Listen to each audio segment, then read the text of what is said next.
নমস্কাৰ, মই মীনাক্ষী। মোৰ এটা নতুন ভিডিঅ'লৈ আপোনালোক সকলোকে স্বাগতম জনাইছোঁ। মই আজি আপোনালোকলৈ ভাগ্য সলনি কৰিব পৰা 5টা বাস্তু নিয়ম লৈ আহিছোঁ।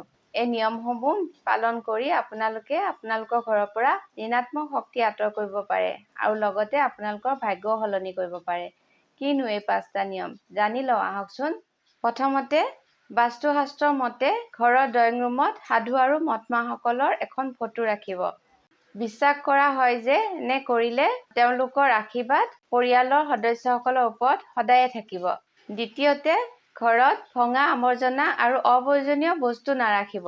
তৃতীয়তে, বাস্তুশাস্ত্ৰৰ মতে শুকান আৰু মৰহি যোৱা ফুল ঘৰত একেবাৰে নাৰাখিব।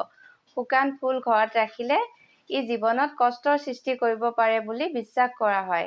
চতুৰ্থতে, বাস্তুশাস্ত্ৰৰ মতে প্ৰতি বৃহস্পতিবাৰে তুলসী গছত পানীৰ লগতে গাখীৰো অৰ্পণ কৰা উচিত। কোৱা হয় যে এনে কৰিলে ঘৰৰ পৰা অস্থিৰতা আঁতৰ হয়।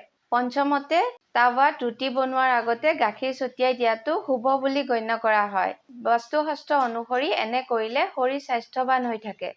আৰু ষষ্ঠতে, বাস্তুশাস্ত্ৰৰ মতে সপ্তাহত এবাৰকৈ ঘৰত কৰ্পূৰৰ ধোঁৱা দিয়াটো শুভ বুলি মনা হয়। এইটো বিশ্বাস কৰা হয় যে এনে কৰিলে পৰিয়ালৰ সদস্যসকল সুস্থ হৈ থাকে আৰু ঘৰৰ পৰা ৰোগ আঁতৰ হয়। আজিলৈ ইমানেই। ভিডিঅ'টো ভাল লাগিলে লাইক আৰু শ্বেয়াৰ কৰি দিব। ধন্যবাদ।